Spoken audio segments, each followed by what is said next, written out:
I'm Christina from iBar in Walnut Creek. I'm the lash artist here, and today I'm going to show you the procedure for a fill, a lash extension fill. So I'm here with Anna, and she's been getting eyelash extensions now for about 2 months, and she's maintaining that by coming in about every 2 to 3 weeks for a touch-up. So it's been about 2 weeks since I've seen her, so I'm just going to take you through the steps of a touch-up. So the first thing that I do is prep. So I'm prepping her with some collagen eye pads. So the purpose of these is to hold down her bottom lashes so they don't interfere with bonding the top lashes. So I'm going to have you go ahead and look up. So what's nice about these is that they're made with collagen, so she's also getting a little mini eye treatment as they're holding down the bottom lashes.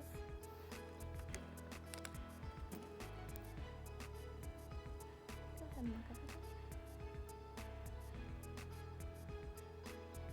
And so I really like to be sure that no bottom lashes are going to peek up throughout the treatment, because if they do, then we run the risk of adhering an eyelash extension to her bottom lash, and we don't want that. So sometimes I just take a little bit of medical tape. Go ahead and open, Anna. And I just make sure that I get really close to the lash line there so that nothing ends up peeking through and that they stay secure.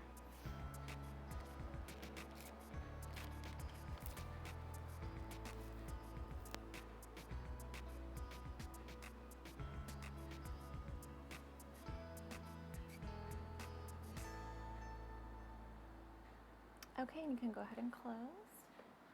Okay, so I also like to put a little bit of medical tape on her lid. What this does is just lifts the lashes off of the pad so that we're not sticking those to the pad at all, and it also fans out the lashes for easier isolation.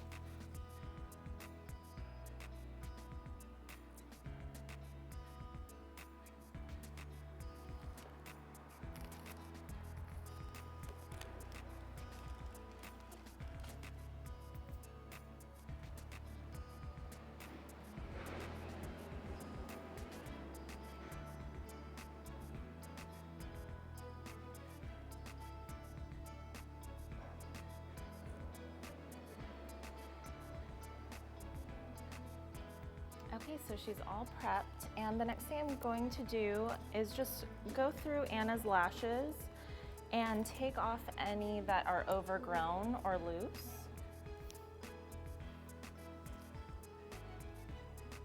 When we do a fill, it's not just about plugging in lashes, we're also removing the ones that are ready to come off.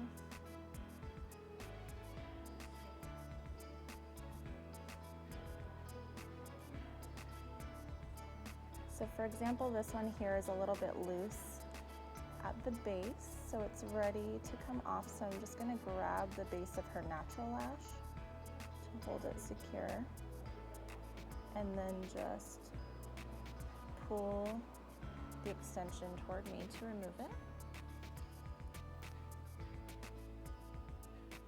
So if a lash has already loosened itself in this way, it's okay to just pull it off in that manner. If a lash needs to be removed but it's still fully bonded, I'm going to want to use glue remover to remove that lash, because we run the risk of damaging the lash. So for example, here's another one that's very overgrown and it's just kind of hanging. So I just need to, oh sure. So I just need to grab the base of that natural lash and just remove the overgrown extension.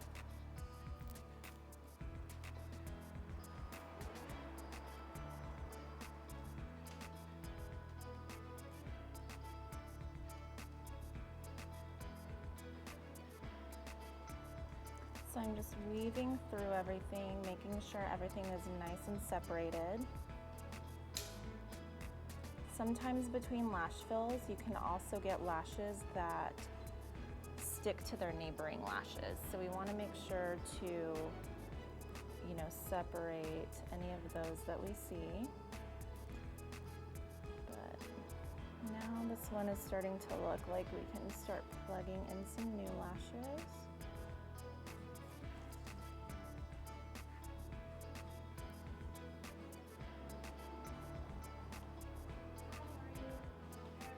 You might also notice that Anna is a little bit more sparse on her left side than her right, and that happens sometimes. Sometimes somebody will sleep on one side and lose a little bit more.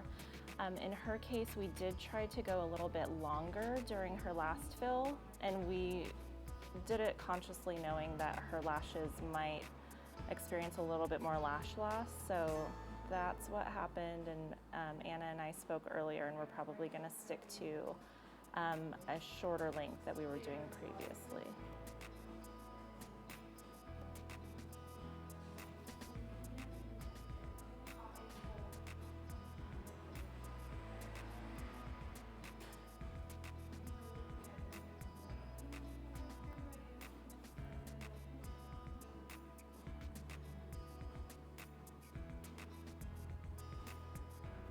So once again, just weaving through and making sure everything is separated. Here's another lash that is really overgrown, so this lash is in its mature stage. So I'm gonna go ahead and take that one off so that we can replace it with a brand new lash.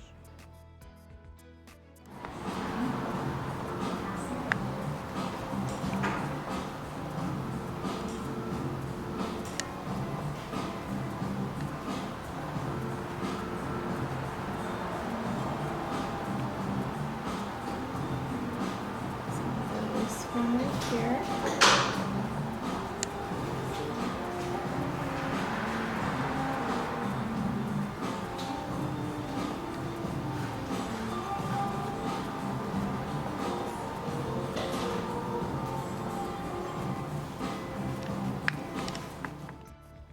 So I just have a little microfiber swab here that I'm dipping in the primer.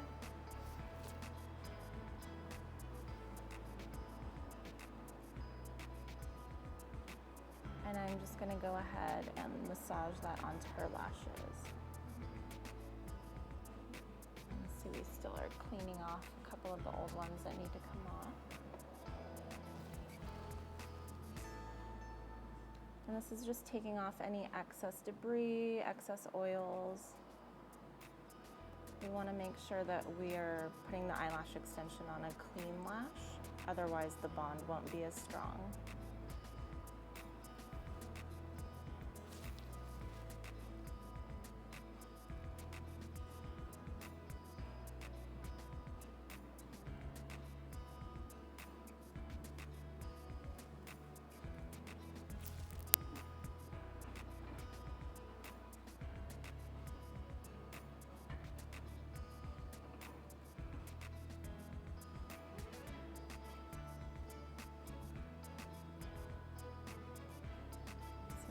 Like it might have a little excess makeup residue, so I'm just really making sure to clean that off.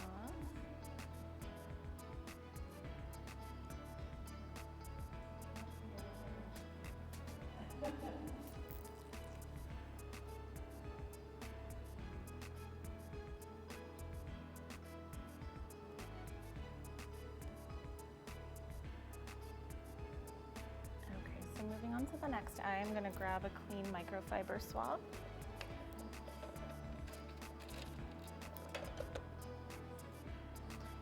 And just dip that in the primer.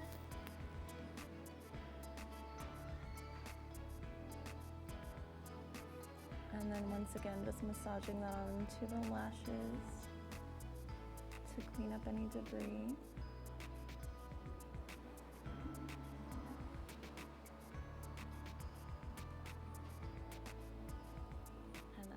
Get these lashes that are ready to come off.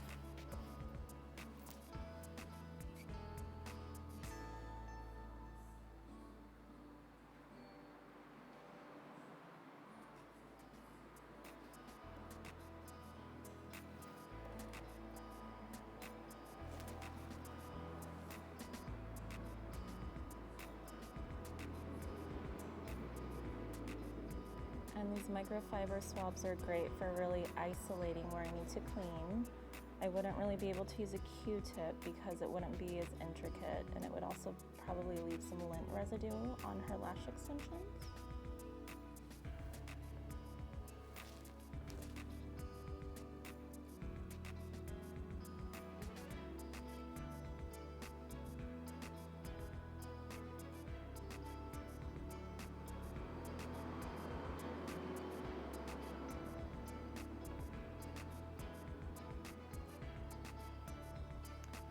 So we're done with the cleaning. Now I'm just going to comb out her lashes a little bit. Make sure everything is nice and separated.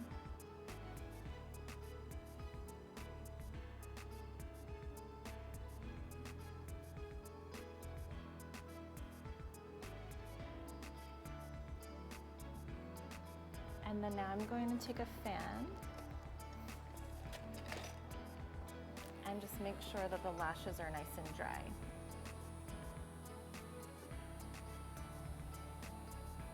Eyelash extensions won't stick properly to wet lashes, so we need to make sure that they're nice and dry.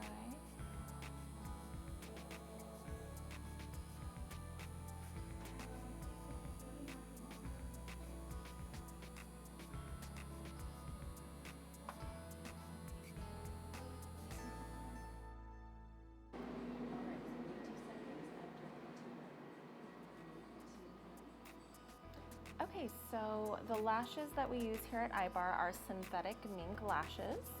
So I have those right here on my tile, and I'm going to start plugging those in. Let me just raise the bed a little bit.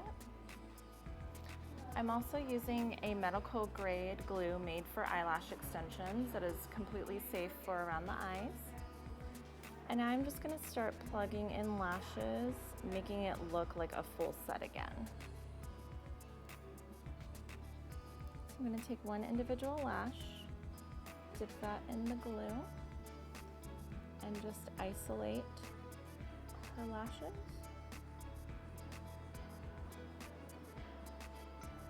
And adhere it.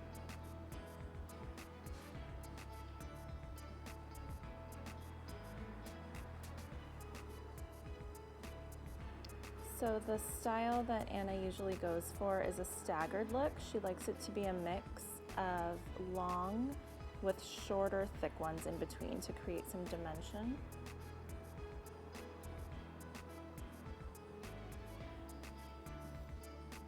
Since she did have a lot more lash loss on the left eye, I'm going to concentrate on the left eye at first just to balance everything out.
Okay, so I started plugging in lashes mostly to her left eye so that we could balance them out a little bit since she had more lash loss on the left. So now they're looking a little bit more even, so I'm going to start working on the right eye and going back and forth. So once again, just dipping the lash in a little bit of glue, isolating where I want to place it. Coating the lash with a little bit of glue, wiping off the excess, and then placing it. So if I work in one area, for example right here, I don't want to immediately plug in another lash right next to it because we run the risk of the lashes sticking together. So since I placed one here, I would be safe going somewhere in the outer inner corner.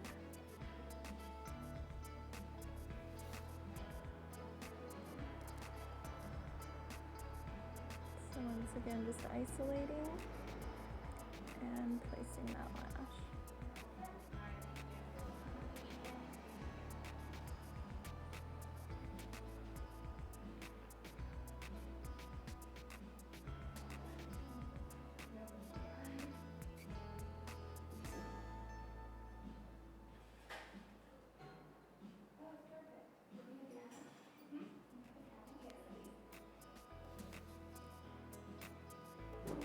So the longest lashes that I'm using on Anna is a 13 millimeter. I'm doing most of the 13s toward the middle, which is more of a baby doll look where they're longer in the middle, tapering down on the outer and inner corners. But once I've really built that good base, I'm just gonna go in and plug in with some shorter, thick ones because Anna does like a staggered look.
Now weaving back over to the left side.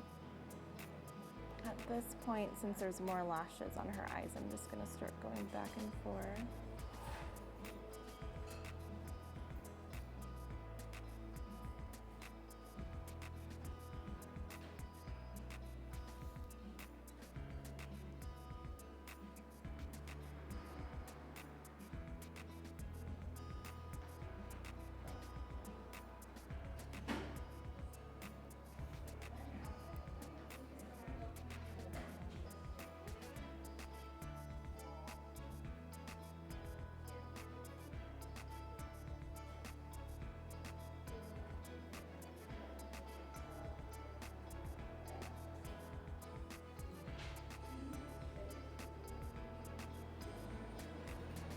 And then also, just to note, I am placing the lash about 1 millimeter away from her lash line, so it's not touching the skin. We don't want the eyelash extension touching her skin at all.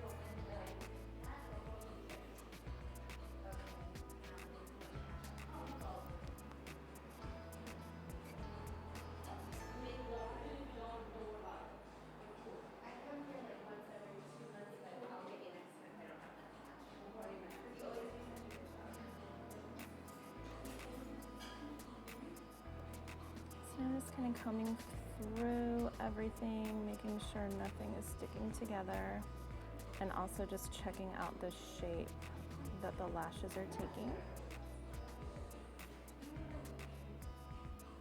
so I can look and see where there's gaps and where I need to fill in.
Okay, so at this point, Anna's lashes are really starting to take shape. I've pretty much filled in all of the longer lashes that I can, all the long and medium lengths. So at this point, I'm probably gonna just start plugging in with shorter lashes. I'm gonna try to do shorter, thick ones where I can, if her natural lash can handle it. That will add some dimension and make her lash line a little bit darker. And then in the cases where the lash isn't strong enough to hold a thick lash, I can go ahead and add a thin lash, a thin, shorter lash, and it'll still create a similar effect.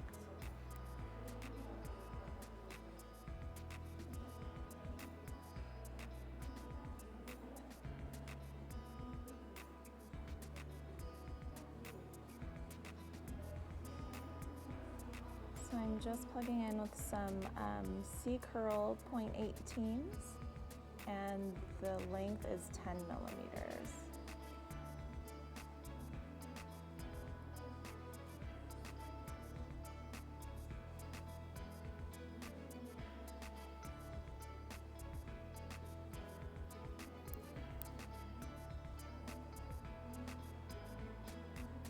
Another thing about the eyelash extensions at iBar is they're completely customizable. Some people like a dramatic look, they like thicker, curlier, longer lashes, but there are a lot of clients that like a more natural look. So we can work with either one. We have an array of different lengths, curls, and thicknesses.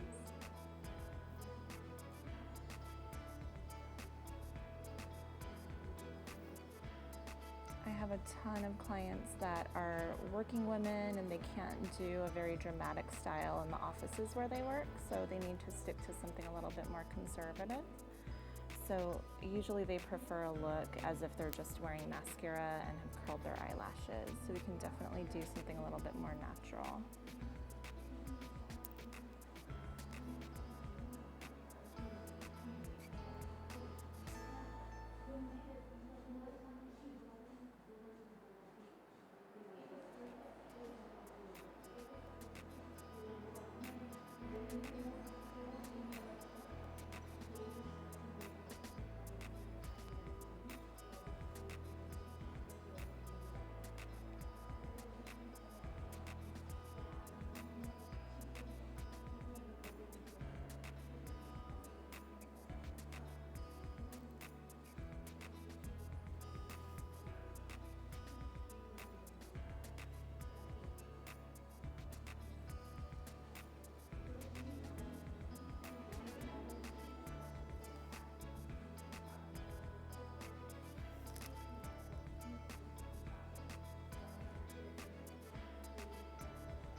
So I'm just finishing up here with Anna's fill.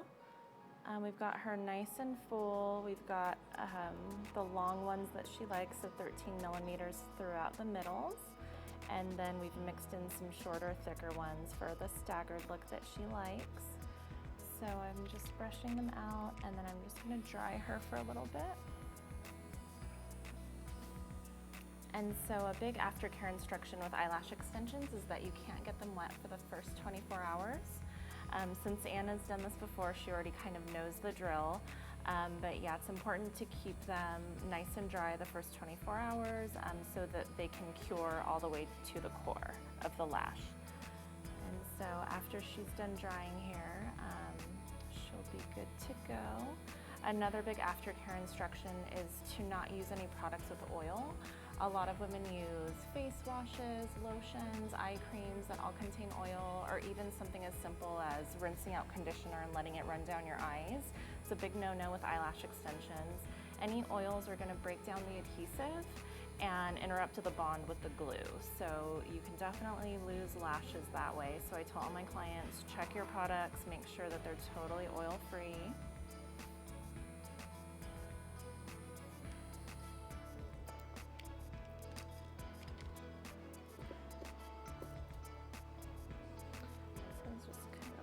Lift up here and make sure nothing is sticking to the iPad.